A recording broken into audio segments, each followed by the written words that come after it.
cheating. It's an interesting topic, to say the least. Yes, it's a serious thing, and this time we're addressing women only.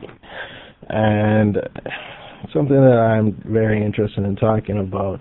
I've done my own episode of cheating, and that included men and women. But I think it is a serious thing to address the nature and the reason behind women actually cheating. I got to start off with something that you said, and it's a serious thing, and it's that you said cheating is wrong, and the reason why cheating is wrong.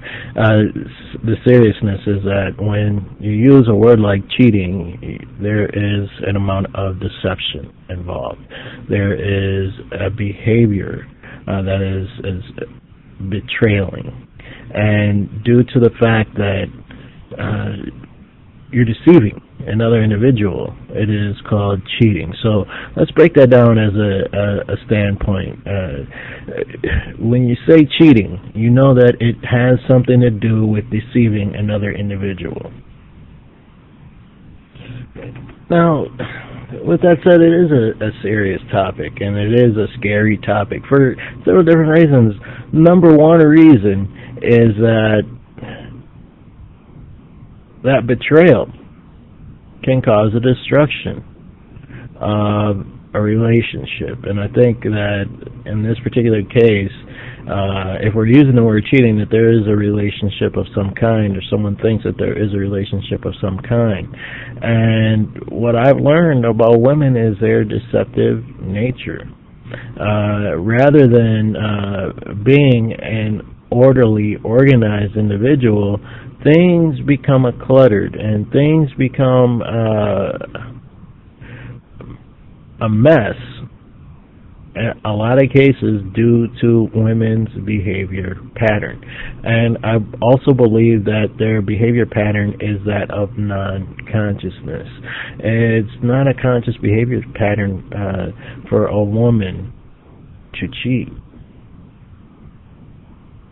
I want to keep that in mind when we're discussing this topic, because drone behavior is a serious thing. Now, we're talking about women at this particular point. We're not talking about men, but men experience this problem as well. Now, when you say drone, you take some of the nature out of the human being.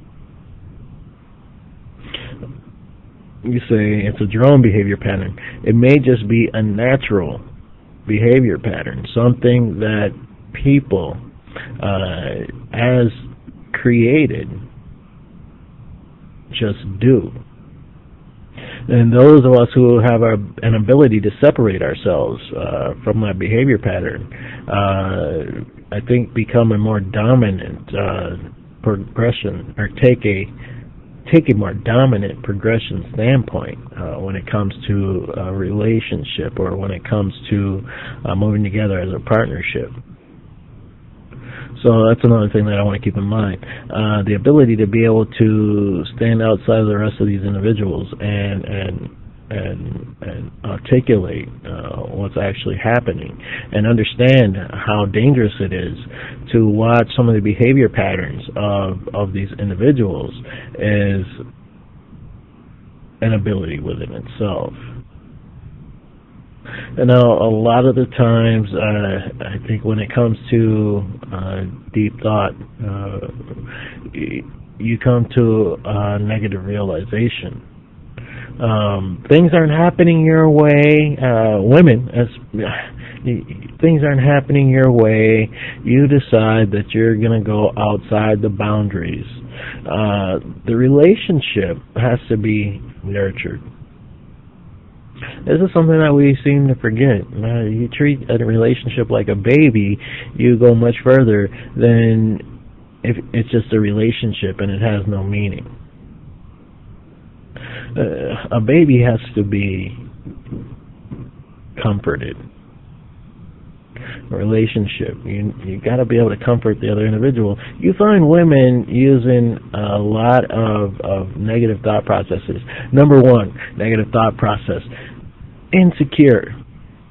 When it comes to insecurity, they seem to use this word loosely, and I think in a relationship it is up to the other individual, the woman or the man, to make the man or woman secure. It's by your behavior pattern. It's not a how question when it comes down to this particular thought process. It is your behavior pattern that secures the other individual. Making phone calls to let them know you care.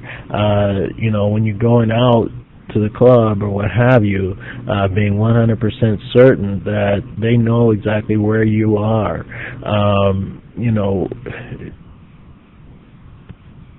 Being a secure individual, working, becoming stable in aspects of progression, life progression.